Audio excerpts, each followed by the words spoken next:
your ability to simply touch your toes or bend is a pretty simple movement pattern, but a lot's going on in that movement pattern. So if I'm going to bend over to pick up an object, what strategy do I use? All of us, not all of us, but a lot of us are going to use different type of strategies. Whether you bend to pick up something light or when you bend to pick up something heavy, the first thing you do when bending is you should hinge at those hips. So when I hinge at my hips, that's allowing my hips and my lumbopelvic, my pelvis and my back to work well together. I've got to stabilize my spine, stabilize my pelvis so my hips can then get pulled into flexion. And that's a hip hinge. A toe touch just helps us demonstrate that. So one person could simply start bending over without hinging, and what's going to happen? The hamstrings are going to elongate and actually act as a parking brake. So they'll actually start to lengthen out and once they start getting stretched, they're going to automatically stop me from bending any further. So right now, when my toe touch, even if I go back, I get a little limited right at the end. So my hamstrings are actually slowing me down, turning on when they should be relaxing a little bit more. Even someone who's really, really mobile, if you tell them to slightly flex their knees and then bend, they may actually have a little bit limited toe touch because of what's going on in the posterior chain.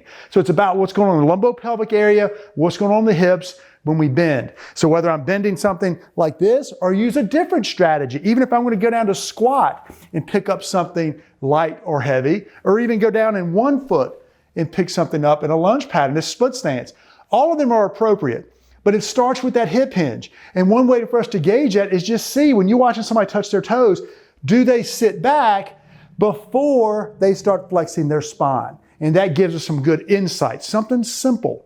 Now, if it's limited because of what's going on in that lumbopelvic area, there's a couple of easy exercises we can do to start. And we do that by simply seeing if you've got good lumbopelvic relationship between the hips, or do you activate the core when you're supposed to? Because the core should engage to stabilize my pelvis, stabilize my spine as I hinge my hips. Well, one of the things we can do to see if that's actually happening, we can use a band right here. So I'm going to take this band, I'm going to lay down flat. And before I do anything, I just want to raise my leg up and see when do I feel tension. Now you can do this on your own, or you can actually have somebody look and say, okay, I feel tension about right here. Same thing on this side. Now, as I take the band, as I pull the band down, this automatically creates that core engagement I was looking for in standing. And then I can see how much more motion do I have. And I'm going to relax. I'm going to pull the band down, raise it up. See how much more motion I have. I relax because you relax each time between each rep because you want to see, does that proper sequencing occur? And that's what we want to see. So this is actually a test as well as an exercise. So the exercise, now that I know I can feel that working, I can feel myself getting better range of motion, the exercise is going to be pull the band down, raise the leg up, back down, relax the band. Pull the band down, raise the leg up, relax the band. That's good timing, good sequencing. Now, another exercise you can use, and I'm going to use the half foam roll right there to make this a little bit easier. And I'm going to take the band over here as something that can help me if I have problems with this. So now I'm going to do what we call leg lowering, or what we also call as a reverse patterning.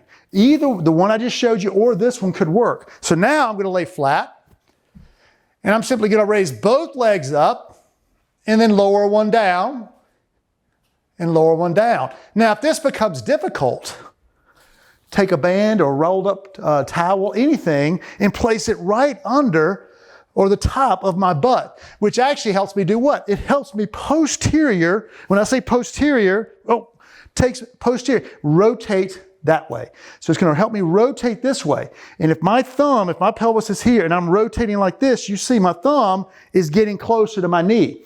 So when I posterior rotate my thumb, which is my pelvis, which is where my hamstrings attach, back here on my butt, if my thumb's my butt, I rotate, it shortens the hamstring. So by placing this right under my butt, I actually place a little bit more of a relaxed state in my hamstrings, which then allows me to pull those legs up and makes it easier. So instead of using some other assisted object, place this under the top of your butt, which helps rotate that pelvis and makes it easier. So these two activities are simply trying to work on timing and sequencing. Now, if you've got a lot of tension or tightness in the posterior chain, again, I'd recommend something simple. And that's just a happy baby to help loosen those hips up. So you could always start if you're not seeing any significant improvement. So if you don't feel like you're getting that leg up high enough in this pattern, go ahead and just bring those feet to your groin and then cycle some breaths. Cycle some breaths and raise one leg up. Raise one leg up. And this might be the first way to start. Again, knowing what's going on when we do a toe touch, how that lumbopelvic and hips work, knowing how the hamstrings get turned on when maybe they should be turned off. These two little routines, maybe even with that happy baby, are some good things to add into that routine. And then what do you need to do? You can actually go right up and see if those little simple exercises help my toe touch. If I see an improvement, great. But let's finish this off with another simple drill, and that's our toe touch, what we call our toe touch progression. Either both toes up or one foot up, one heel down, either one. Now what this does is this does exactly what I want to see. This forces me to hinge at my hips because I'm getting pushed backward. So as I get pushed backwards, it's forcing me to hip hinge. So now I'm balanced. If I just put everything up top, now I'm off balance. So it forces me to hinge before I flex the spine. Same thing when my heels are up. That's why this works and works well. What you've got to make sure you do with this activity is keep those knees slightly flexed. Don't lock them. Keep them slightly flexed because that's going to give you that instability, going to force you to use your muscles the way we want them to work, and you're not just relying on the joint to create stability. Slightly flexed, reach up, breathe in, breathe down.